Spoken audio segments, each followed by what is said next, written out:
everybody, welcome again to another video. And if this is your first time on my channel, you're so much welcome. And if you're a returning subscriber, as always, it's a pleasure coming to you. So in today's video, I'll be talking about drum rolls. I'm going to be talking about whether international students are able to settle in Norway after they graduate, as the title says. There was no way I could escape this video. Number one, I've been talking about studying in Norway. I should have said this a long time ago. I don't know, I've been resisting the pain to say it. But then here I am. I am here to give you the details. I am here to spill the tea. Are you able to settle in Norway? If you decide to pay all that plenty tuition fees, are you able to settle in the country after that? Just get right into it.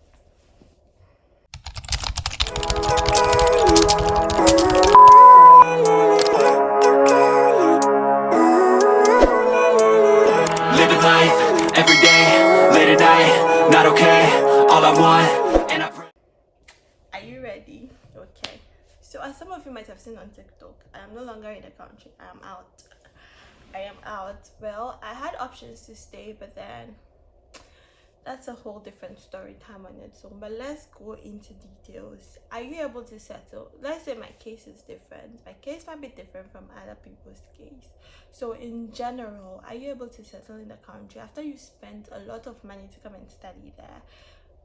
Do they give you the opportunity to stay? Well, let's go to the basics. So as an international student, you're able to work in Norway 20 hours per week during school time and full time during vacations. When they say full time, it doesn't mean you get an office job during vacation. It just means you can work 1,000 hours. Nobody cares. I'll use my case as an example. I did a 2-year master's degree in economics. So 2 years after studying, what next? Norway gives you 1 year to stay in the country to find a job. I think given how Norway is, they even try to give you 1 year. They try to give you 1 year. 1 year they said get a job, and that job, don't go and get Foodora job or go and get cleaning dishes job, or because some of us were pro in dishes, in kitchen jobs, we're pro in that.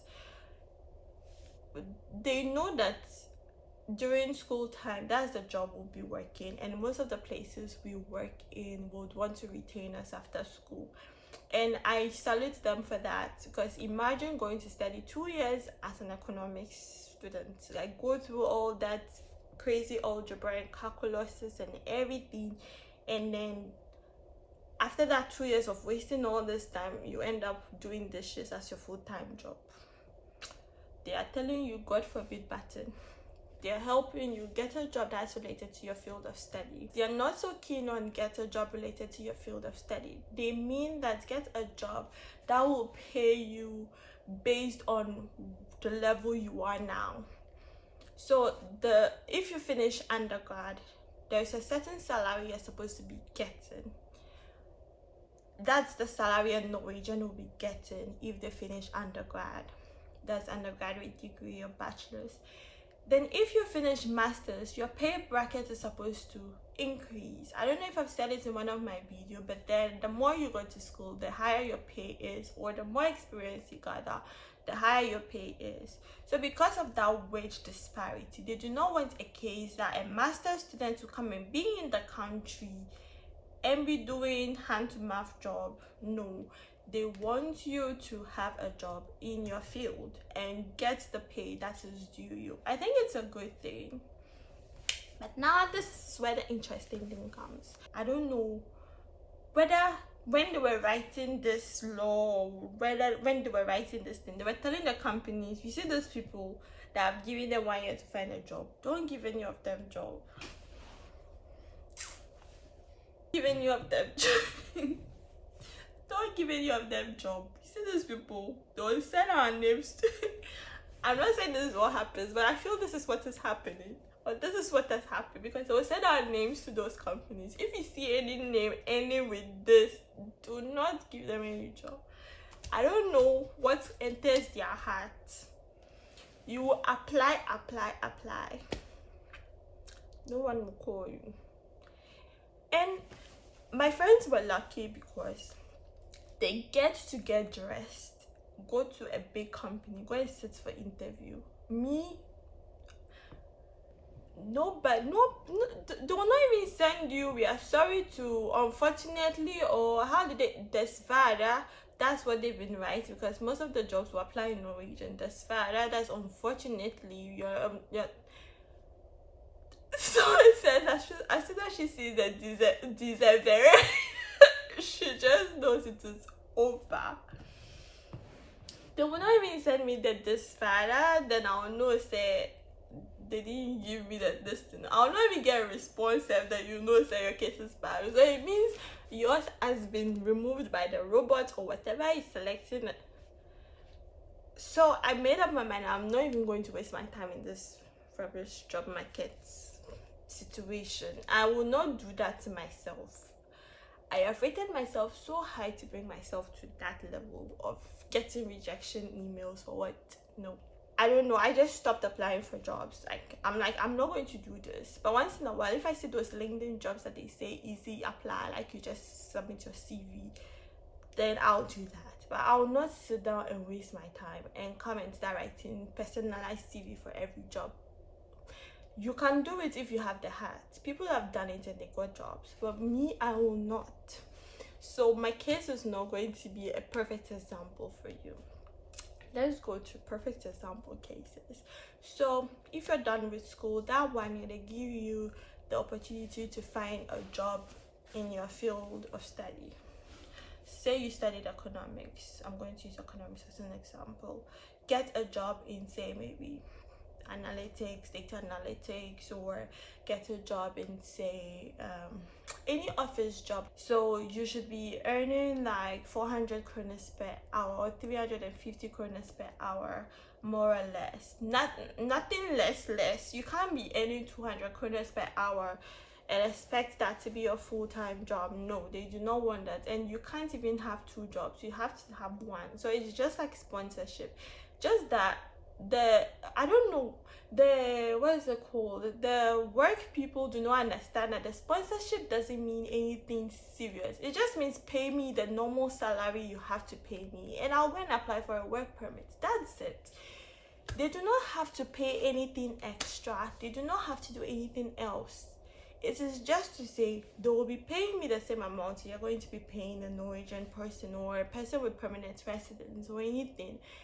That's just it. No sponsorship. But then the problem is Norway's job market has been positioned in such a way that they said that before you would employ an international, you're supposed to prove, the employer is supposed to prove that no other person in Norway, in hierarchy first, no other Norwegian is able to do that job.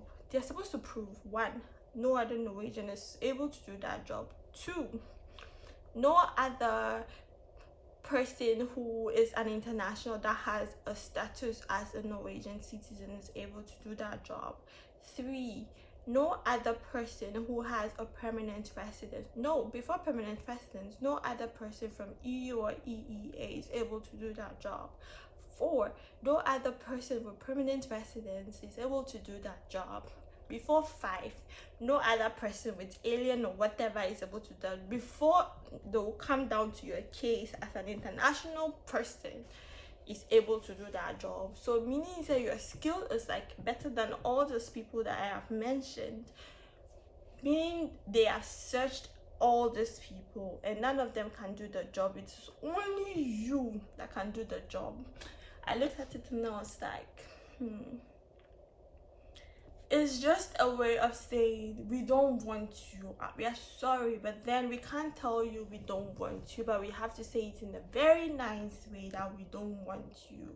So just don't worry, if any Norwegian or if anybody on this list say they don't want the job, then we can call you. But then given this, there is still a requirement that an international is supposed to appear on the interview. That is why a lot of them go for interviews and they are never called because they know you're not even going to get the job. trust me, a job can be there. You would be there with someone who just finished high school and you have your master's or your PhD. The person that finished high school is more qualified than you. I'm sorry. Be able to find jobs after school, well, you with all this, I do not disprove the grace of God. The grace of God comes into situations like this. You are not qualified for something, but then the grace of God just sweeps you. So just follow what God is telling you. If God is saying, this is yours, this is where I've assigned you to stay, He would make every crooked way straight. So that's just what I believe, that this situation is where God comes in. If God says this is not where I've assigned for you, you would apply 1,000 applications per day. Nobody will call you. Some people even get jobs from outside of Norway and come to Norway to come and work. They do not go through all the stress we the internationals go through. Grace of God. A lot of people have been in the country for 10-15 years. They've been applying for jobs. They speak the language of end citizen status, but then because they're internationals, they do not get a job. Even there are some Norwegians that are in the country, they still do not have a job. So your own case, you just need the grace of God.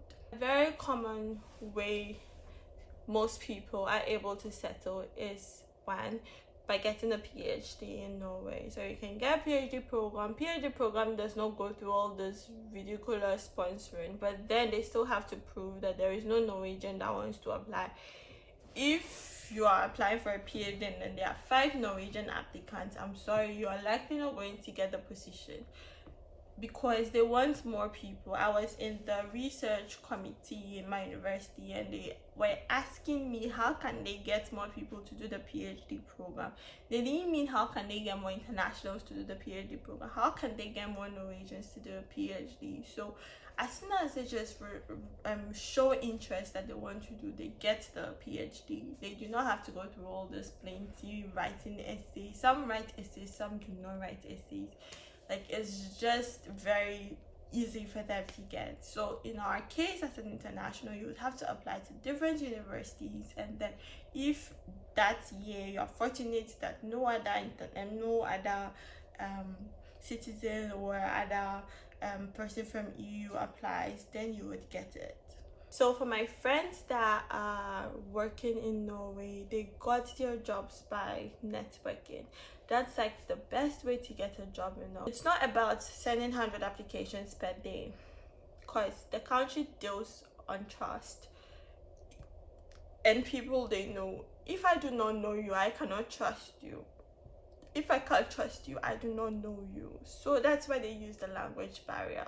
So I keep on saying this in almost all my videos. I always say learn the language. One, learning the language is not learning the language. You're learning Norwegian to know Norwegian, and Norwegian is the people, everything.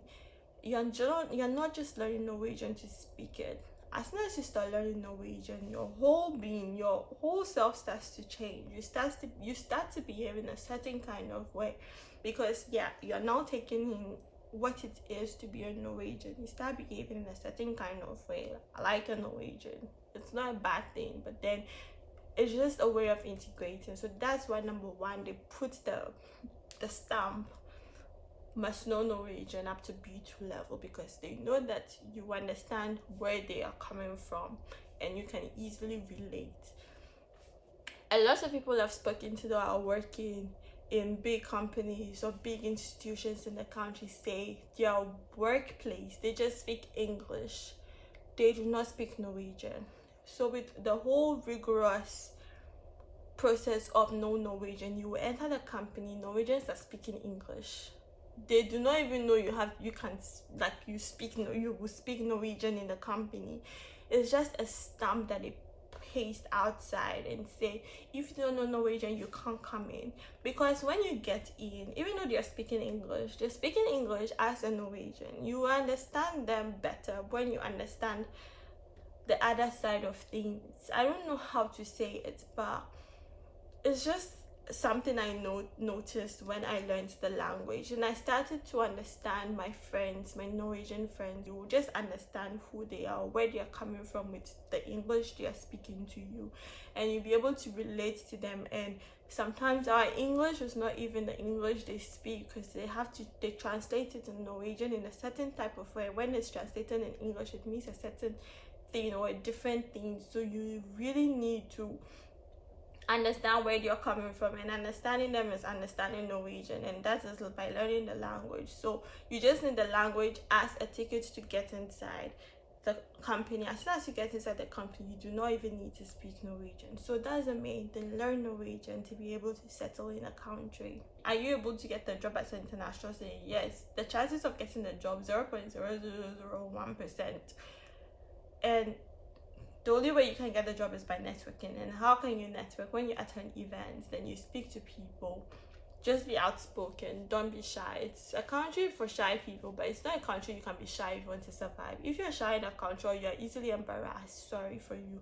You do not have a step, because you will always be feeling that society is looking at you or laughing at you. So do not. I think I might have swayed away from the main point of the video at some of the points that I made, but then this is it. You do not have to put yourself in a bottle or in a shell. You just have to be outspoken. Just open up yourself and be ready to talk to people, be ready to share. And sharing or networking or saying you want to stay in a country is not by saying you want to stay in a country. There is a professional way of doing these things, and going to meet them explicitly and say, oh, I really need to stay in this country because things are bad back home. My sister, this is 2025. We do not do those things. Things are not back home. Things are not bad back home. It's just a cultural experience we want to experience. Oh, I would love to see how living in Norway is, because Norway is amazing, and it's just a great way because you're young. It's not bad to experience a different culture. That was how the Europeans came to our place. Like, I'm not here to come and teach colonization, but then they were just curious. It's out of curiosity we decided to cross border, leave our country, and then come to another country just to experience their way of life. And it's evident a lot of people go back home after like 30 years. It's not anything, it's just the human nature.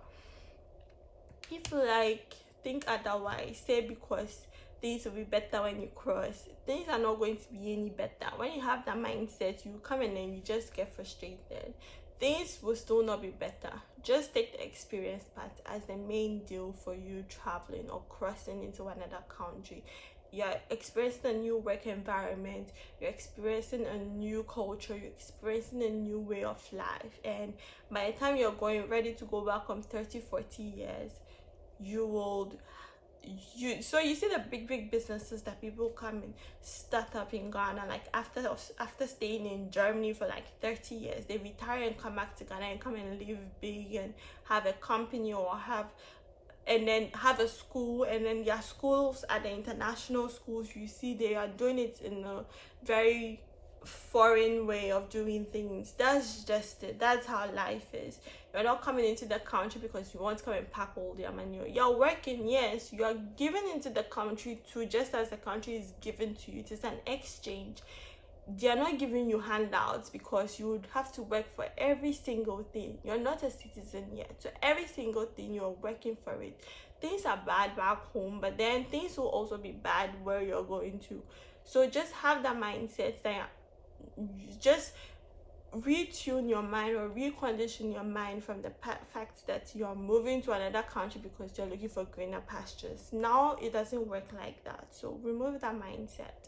So when you network with people, do not sell yourself cheap and say because you want to stay abroad, blah blah blah, and then they will just rate you 0. That, oh, okay, this is one of those people that wants to come and loot. Number one, there is nothing to loot in the countries. Number two, you are not coming for them to give you free money. You are working, it's your sweat, every single thing. You are going to earn it. So why should you rate yourself cheap? it won't make them give you a permanent stay or invite or give you any. They're not going to give you anything, but you're just going to rate yourself down the scale. So when you're networking, just be cautious of what you say. Do not beg for jobs, because when you do that, it's also a way of rating yourself down. So in summary, what I have said is, yes, people are able to get jobs in Norway and people are able to settle down in the country, but then it's not an easy thing. It's very difficult for internationals to do that. And for my class, almost like 80% have left the country. All the internationals that I was in class with, they have left the country. The country has nothing to offer internationals, let me put it that way. It doesn't. But then your case might be different. In general, they do not want you to stay after school. After school, if you get a job, fine. And before you get that job, they know it's going to be hard for you. So after that 1 year, vamos. They are telling you to vamos from the country. My own case was different.